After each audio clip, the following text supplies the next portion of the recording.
مبسملا ومحمدلا ومصليا ومسلما.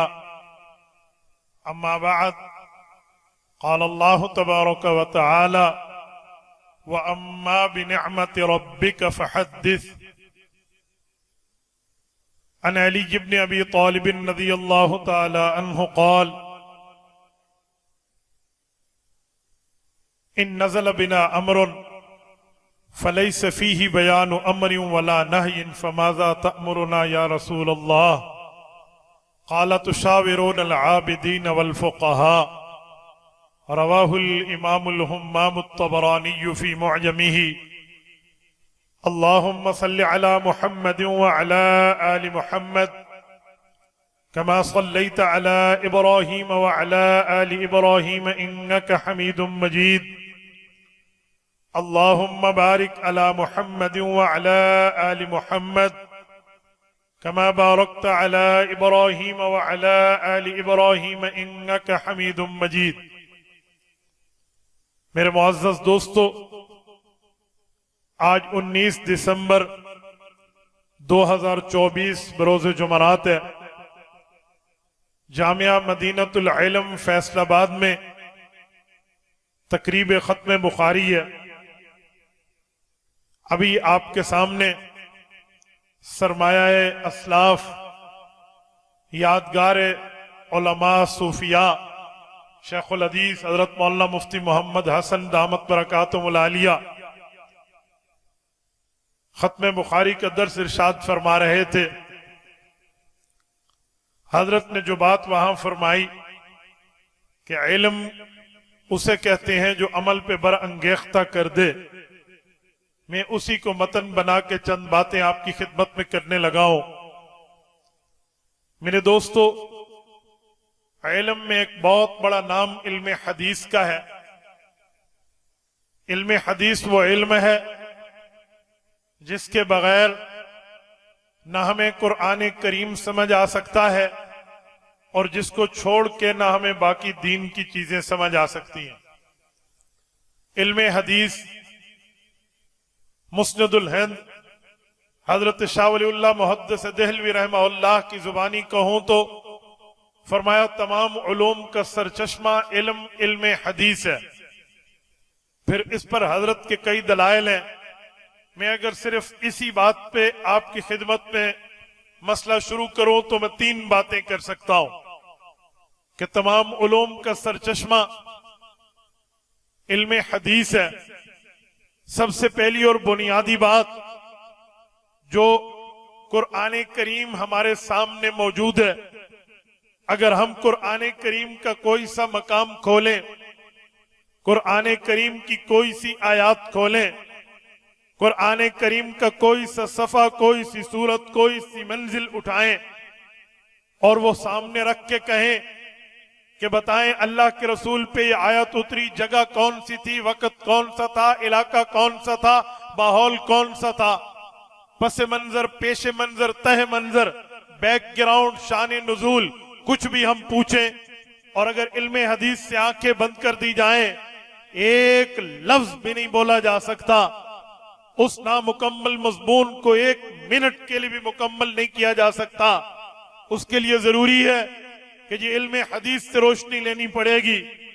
گاڑی کتنی کروڑوں اربوں روپے کی کیوں نہ ہو، بہترین مہجبین برانڈ کی کیوں نہ ہو، جتنی مہنگی ہو، سونے چاندی ہیرے جواہرات کی بنی ہوئی ہو، پلاٹینیم کی دھات کی کریٹ شدہ ہو، لیکن اگر اس میں پیٹرول یا اس کی بیٹری نہیں ہے، وہ گاڑی چلنا تو دور، وہ گاڑی اسٹارٹ بھی نہیں ہو سکتی. میرے دوستو، علوم کی جتنی بڑی عمارت آپ اٹھا لیں، لیکن ان علوم میں اگر علم حدیث کی بیٹری اور پیٹرول نہیں ڈالیں گے، اگر علم حدیث سے وہاں روشنی نہیں لیں گے، ایک لفظ بھی اس کی تشریح میں نہیں کہا جا سکتا. میں بڑی عام فہم اور آسان مثال پیش کر رہا ہوں. قرآن کریم اترا، قرآن کی پہلی 5 آیات، سورۃ العلق کی پہلی 5 آیات اٹھا لیجئے. اقرأ بسم ربک الذی خلق، خلق الانسان من علق، اقرأ وربک الاکرم الذی علم بالقلم، الذی علم بالقلم علم الانسان ما لم يعلم. یہ آیات اٹھا لیں، جس سے بھی پوچھیں ہر مسلمان کا عقیدہ اور نظریہ ہے کہ جی رسول اللہ صلی اللہ علیہ وسلم غار حرا میں موجود تھے، جبرائیل امین آئے اور انہوں نے آ کر یہ 5 آیات نازل کی ہیں۔ میں ایک بات پوچھنے لگا ہوں، آپ نے غار حرا کی بات کیوں کی ہے؟ اس آیت کا نام سورت غار حرا تو نہیں ہے، اس پوری سورت میں غار کا لفظ نہیں ہے، اس پوری سورت میں حرا کا لفظ نہیں ہے۔ پھر آپ کو کس نے بتایا ہے رسالت مآب علیہ السلام غار حرا میں موجود تھے؟ پھر آپ کو کس نے بتایا کہ اس غار میں اللہ کے رسول پہ 5 آیات اتری ہیں؟ اس کا ایک ہی جواب ہے، یہ علم حدیث ہے۔ علم حدیث کی بنیاد پر، علم حدیث کی روشنی پہ ہم یہ جملہ کہہ سکتے ہیں کہ رسول اللہ غار حرا میں تشریف فرما تھے، اللہ کے رسول صلی اللہ علیہ وسلم وہاں بیٹھے ہوئے کہ جبرائیل امین آئے ہیں، حضور پاک علیہ السلام کو 3 دفعہ گلے لگایا ہے۔ ہر دفعہ گلے لگانے کا آپ مقصد بیان فرما سکتے ہیں، محدثین نے ان تینوں کی وجوہات لکھی ہیں، لیکن میں تفصیلات میں جائے بغیر اپنے سوال کو مطمئن نظر رکھتا ہوں۔ تو پھر حضور غار حرا میں بیٹھے تھے، آیات اتری ہیں، یہ پوری بات اللہ کے قرآن میں نہیں ہے۔ الحمد کے الف سے والناس کی سین تک اٹھائیے، 114 سورتیں اٹھائیے، 30 پارے اٹھائیے، 540 رکوع اٹھائیے، 120 پاؤ اٹھائیے، اور اسی طرح 6666 کم و بیش آیات اٹھائیے، 7 منازل اٹھائیے۔ قرآن کریم میں کہیں بھی نہیں ہے حضور پاک غار حرا میں بیٹھے تھے، یہ آیات اتری ہیں۔ پتہ چلا حدیث پاک کی روشنی میں آدمی یہ بات کہتا ہے، ٹھیک کہتا ہے، سچ کہتا ہے، واقعی غار حرا میں تھے، حضور پر یہ آیات اتری۔ میری بات کا مطلب علم حدیث وہ بنیاد ہے جس کی توڑ کو سامنے رکھ کے ہم علم حدیث کی شکل میں امت کو بات سمجھا سکتے ہیں۔ تو امام شاہ ولی اللہ کی بات کی پہلی دلیل، میں نے قرآن کریم کا پس منظر، تہ منظر، پیش منظر، بیک گراؤنڈ، شان نزول، کچھ بھی کہہ دیں، یہ قرآن کریم کی بنیاد میں علم حدیث موجود ہے۔ تبھی فرمایا علم حدیث تمام علوم کا سرچشمہ ہے، علم حدیث علم دین کا سرچشمہ ہے، علم حدیث علوم اسلامیہ کا سرچشمہ ہے، اس کے بغیر آگے نہیں چلا جا سکتا۔ میں تھوڑی سی بات آگے کرتے ہوئے ایک مزید دلیل پیش کرنے لگا ہوں۔ اگر کسی سے سوال کریں، مسلمانوں بتاؤ زندگی کیسے گزاریں، مسلمانوں بتاؤ اپنے دن رات کیسے گزارنے ہیں، اپنی زندگی میں جو ہمیں نظام حیات رب نے دیا ہے، ہم آئیڈیل کس کو بنائیں، ہم نمونہ کس کو بنائیں، ہم سامنے کس چیز کو رکھیں تو اس پہ چلیں۔ ہر بندہ کہتا ہے رب کریم کے قرآن نے حضور پاک کی زندگی اسوہ حسنہ فرمایا ہے۔ ہاں بالکل فرمایا ہے۔ 21ویں پارے کا آخری سے پہلا صفحہ، سورت نمبر 33 سورت احزاب ہے۔ رب کریم نے سورت احزاب کی آیت نمبر 21 میں ارشاد فرمایا، لَقَدْ كَانَ لَكُمْ فِي رَسُولِ اللَّهِ أُسْوَةٌ حَسَنَةٌ۔ نبوت کی زندگی تمہارے لیے بہترین نمونہ ہے، نبوت کی زندگی تمہارے لیے بہترین اسوہ حسنہ ہے۔ اس پہ چل کے تم اپنی زندگی کو سنوار سکتے ہو، اس پہ چل کے تم اللہ کی دربار میں کامیاب فوز و فلاح کا جھنڈا لے سکتے ہو۔ اجی بالکل ٹھیک ہے، مسلمانوں میں پوچھنا چاہتا ہوں نمونہ کسے کہتے ہیں؟ تو ایک ہی جواب ہے، نمونہ اسے کہتے ہیں جسے دیکھ کر دوسری چیز ماراز وجود میں لائی جائے۔ نمونہ اسے کہتے ہیں جس کے مطابق عقلی چیز کی تشکیل کر دی جائے۔ بالکل ٹھیک، میں مثال پیش کر رہا ہوں۔ میں نے آپ کے سامنے کوٹ پہنا ہے، اگر مجھے اسی طرح کا کوٹ چاہیے ڈیزائن کے لیے، نمونے کے لیے، مجھے یہ کوٹ دینا ہوگا۔ بھئی ہمیں پگڑی چاہیے، پگڑی کا کپڑا چیک کرنا ہوگا، تب جا کر اسی طرح کا ہمیں کپڑا ملے گا، پھر اسی طرح کی پگڑی کہلائی جائے گی، اسی طرح کی سلائی بنے گی، اسی طرح کا کوٹ کہلایا جائے گا۔ اگر اس طرح کا نہیں بنائے گا، اس پر اعتراض آئے گا، ایبجیکشن آئے گا، سوال آئے گا، اشکال آئے گا، اور اس سے پوچھا جائے گا نمونہ تمہیں دیا تھا، ہم نے آئیڈیل تمہیں تمہیں دیا تھا, ہم نے چیز کے بناوٹ کی ترتیب تمہیں دی تھی, تم نے اس پہ عمل کیوں نہیں کیا تھا؟ یہ طے ہے کہ عمل کی اجرت تب ملے گی جب نمونے کے مطابق بنایا جائے گا. میرے دوستو, پاک پیغمبر کی زندگی بہترین نمونہ ہے, لیکن مجھے بتاؤ پوری زندگی رسول اللہ کی کیسے گزری ہے؟ پیغمبر کا بچپن کے لوگوں کے لیے آئیڈیل ہے, پیغمبر کا لڑکپن کے لڑکوں کے لیے آئیڈیل ہے, پیغمبر کی جوانی جوانوں کے لیے آئیڈیل ہے, پیغمبر کا 63 سال کا بڑھاپا بوڑھے لوگوں کے لیے یہ بہترین قسم کا اسوہ حسنہ اور آئیڈیل ہے. نبی کی امن کی زندگی, نبی کی جنگ کی زندگی, نبی کے گھر کی زندگی, نبی کی سفر و حسر کی زندگی, پیغمبر کی نماز کی عبادت کی زندگی, پیغمبر کی گھریلو زندگی. نبی خاوند تھے تو کیسے تھے, والد تھے تو کیسے تھے, نانا تھے تو کیسے تھے, حضور پاک نبی تھے تو کیسے تھے, امت کے امام تھے تو کیسے تھے, مدرس و معلم تھے تو کیسے تھے, نبی پاک علیہ السلام نے اپنوں سے کیسے رکھی, بیگانوں سے کیسے رکھا, حضور پاک علیہ السلام نے کس طرح دشمن کو زہر کیا ہے, پیغمبر علیہ السلام نے مفتوح علاقے میں اپنی ترتیب کیسے رکھی ہے, حضور کی بود و باش کیسے تھے, حضور کے لیل و نہار کیسے تھے, پیغمبر کے دن رات کی زندگی کیسی تھی. تفصیل قرآن میں نہیں ہے, ڈیٹیل قرآن میں نہیں ہے, وضاحت قرآن میں نہیں ہے, ایکسپلینیشن قرآن میں نہیں ہے. پھر وہ ایک ہی علم ہے جس کی اندر پوری تفصیل ہے, اس علم حدیث کہتے ہیں. وہ ایک ہی علم ہے جس میں پوری تفصیل ہے. سوال آپ کا ہوگا, جواب شریعت کا ہوگا, پوچھنا آپ نے ہوگا, جواب شریعت دے گی. پیغمبر نے حالت جنگ کیسے گزاری, حالت امن کیسے گزاری, پیدائش تا وفات کی زندگی پیغمبر کی کیسے تھی, علم حدیث سے جواب آئے گا. اگر علم حدیث سے آنکھیں پھیرے تو پھر یہ جواب نہیں دے سکتے, پھر امت اسوہ حسنہ پہ عمل نہیں کر سکتی. کل قیامت میں اللہ کی دربار میں پوچھ ہوگی, پوچھ کے بعد گرفت ہوگی, گرفت کے بعد عذاب ہوگا, عذاب بھی سزا کی شکل میں ہوگا. وجہ علم حدیث سے منہ پھیرا تھا, علم حدیث سے کمر اس نے کی تھی. اس بنیاد پہ سوال آئے گا تو علم حدیث کی دوسری دلیل ہم دے سکتے ہیں کہ یہ واقعی شاہ ولی اللہ کی بات سچ ہے. رحمت اللہ علیہ نے اچھے جملہ فرمایا کہ علم حدیث تمام علوم کا سر چشمہ. اگر میں اس پہ بھی آگے چلوں تو میں ایک بات مزید آپ کی خدمت میں کہنے لگا ہوں.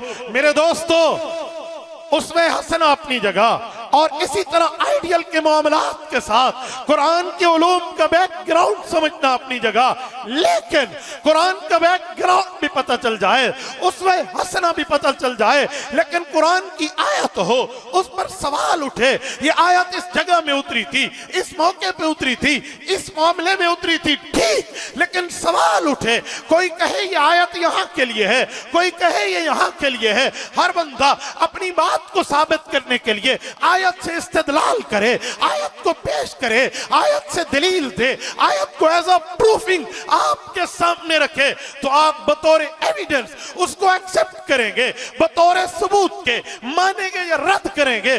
اس کا معیار کون بتائے گا؟ اس کا معیار بھی علم حدیث طے کرے گی. اگر کسی بندے نے علم حدیث سے آنکھیں پھیری ہوگی, وہ آیت کا اسلوب کے اوپر سودا بازی کر جائے گا, آیت کے مستدل پر وہ ڈھیلا پڑ جائے گا, وہ اس میں گنجائش دے گا, اسپیس دے گا اور اس کی 2 نمبری کو قبول کرے گا. لیکن جس بندے کے سینے میں علم حدیث موجود ہوگا, جس کا مطالعہ علم حدیث پہ ہوگا, جس نے علم حدیث کو مستحضر رکھا ہوگا, وہ اس کا جواب دے کر اس الجھن سے دور کرے گا.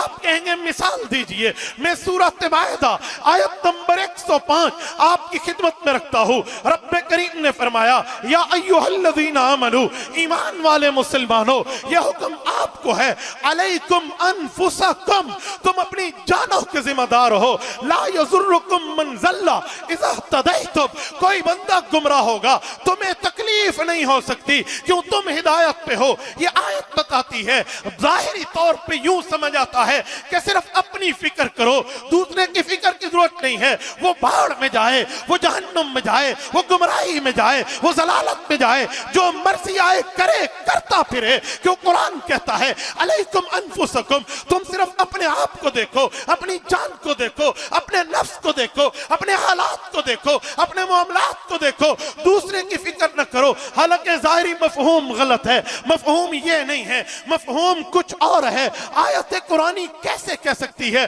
کہ تم باقیوں کو چھوڑ کے صرف خود پہ عمل کرو، باقیوں کو چھوڑ کے خیر خواہی و بھلائی کو چھوڑو، اپنے آپ کو دیکھو؟ قرآن کیسے کہہ سکتا ہے؟ حالانکہ قرآن کہتا ہے لوگوں خود بھی عمل کرو، اپنے گھر والوں کو بھی آگ سے بچاؤ. یا ایھا الذین آمنوا قوا انفسکم واہلیکم نارا، لوگوں خود بھی بچو، فیملی کو بچاؤ، ود فیملی جنتی بنو. قرآن کہتا ہے دینی علوم آگے پھیلاؤ. قرآن کہتا ہے امر بالمعروف کرو. قرآن کہتا ہے نہی عن المنکر کرو. امر بالمعروف اور نہی عن المنکر کی وجہ سے اس امت کو خیر امت کا خطاب ملا ہے، اس امت کو خیر امت کا اعزاز ملا ہے، اس امت کو خیر امت کا عہدہ ملا ہے، اس امت کے کندھوں پہ تمغے یہ خیر امت کے سجے ہیں. وجہ امر بالمعروف اور نہی عن المنکر ہے. اس امت کے سر پہ سرداری کا تاج سجا ہے. وجہ امر بالمعروف اور نہی عن المنکر ہے کیونکہ رب کا قرآن کہتا ہے، سورت نمبر 4 سورت نساء کہتی ہے، آیت نمبر 110 بتاتی ہے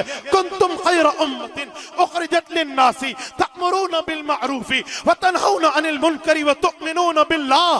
لوگو ایمان والے تم ہو، بہترین امت تم ہو کیونکہ لوگوں کے فائدے کے لیے تم کام کرتے ہو، نیکی کا حکم کرتے ہو، برائی سے روکتے ہو. اگر یہ اس آیت کا ظاہری مطلب لیں علیکم انفسکم، صرف اپنے آپ کو دیکھو، کسی اور کو نہ دیکھو، باقی آیات کا مفہوم باطل ہوتا ہے، باقی احکام معطل ہو جاتے ہیں. پھر کیا کریں گے؟ تو ایک ہی جواب ہے، علم حدیث پہ آئیں گے، دربار نبوت پہ آئیں گے، دربار رسالت پہ آئیں گے، محمدی قدموں میں آئیں گے، ان سے پوچھیں گے اللہ کے رسول قرآن آپ پہ اترا ہے، تشریح بھی آپ نے کرنی ہے کیونکہ ذمہ داری آپ کی ہے. لتبین للناس ما نزل الیہم، تشریح تبیین تفسیر آپ نے دینی ہے. بتائیے مسئلہ کیا ہے؟ یہ آیت صرف میرے سامنے پیش نہیں ہوئی، آپ کے سامنے پیش نہیں ہوگی، بلکہ صدر اول میں جب رسالت آپ دنیا سے گئے تھے، ابو بکر صدیق رضی اللہ عنہ کا دور مسعود تھا، صدیقی دور مبارک تھا.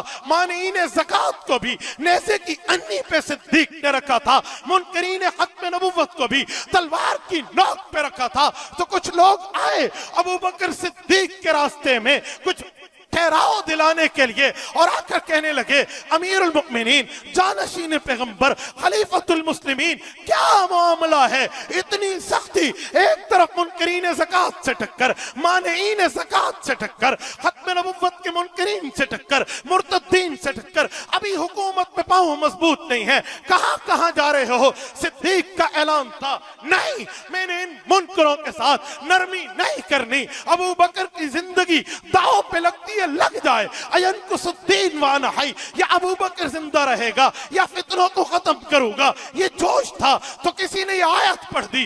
صحیح بخاری میں امام بخاری رحمہ اللہ نے یہ واقعہ لکھا ہے کہ کسی نے آیت پڑھی یا ایھا الذین آمنوا علیکم انفسکم. قرآن کہہ رہا ہے لوگو ایمان والو تم اپنی جانوں کی فکر کرو، اور لا یضرکم من ضل اذا اهتدیتم، کوئی جتنا گمراہ ہوتے ہو جائے تمہیں تکلیف نہیں ہوگی. ابو بکر آپ اس آیت کو دیکھے، نرمی کرے. امام حضرت ابو بکر نے جواب دیا ہے علم حدیث کی بنیاد ہے، علم حدیث کا اعزاز ہے، علم حدیث کا طرہ ہے، علم حدیث کی پگڑی ہے. ابو بکر صدیق نے جواب دیا بہت اچھا کیا کہ مجھ سے پوچھا، جاؤ بزرگ صحابہ کے پاس، اہل بیت کے دروازے بزرگوں سے جا کے پوچھو اللہ کے رسول نے اس کا مطلب کیا بتایا تھا. تو صدیق نے مطلب بتایا، فرمایا پاک پیغمبر پہ آیت اتری اے ایمان والو اپنی جان کی فکر کرو، کوئی کتنا گمراہ ہوتے ہو جائے تمہیں تکلیف نہیں ہوگی. فرمایا اللہ کے رسول نے اس سے مراد آخری زمانہ ہے، فتنے کا زمانہ ہے، لڑائی کا زمانہ ہے، فساد کا زمانہ ہے. جب فتنے پھیل جائیں، ہر آدمی کے کنٹرول میں نہ ہو، اس کے بس میں نہ ہو، اس کی طاقت میں نہ ہو، اس کی دسترس میں نہ ہو کہ وہ اس پہ غلبہ پا سکے، تو پھر ایسا کرے اپنا ایمان بچائے، پھر ایسا کرے اپنا دین بچائے، پھر ایسا کرے اپنا مذہب بچائے، ایک کونے میں چلا جائے، گھاٹی میں چلا جائے، کسی جگہ چھپ جائے. علیکم انفسکم، اپنی جان کی فکر کرے. اور اس وقت لا یضرکم من ضل اذا اهتدیتم، کوئی گمراہ ہو جائے، کنٹرول تمہارا نہیں ہے، اختیار تمہارا نہیں ہے، حکومت تمہاری نہیں ہے،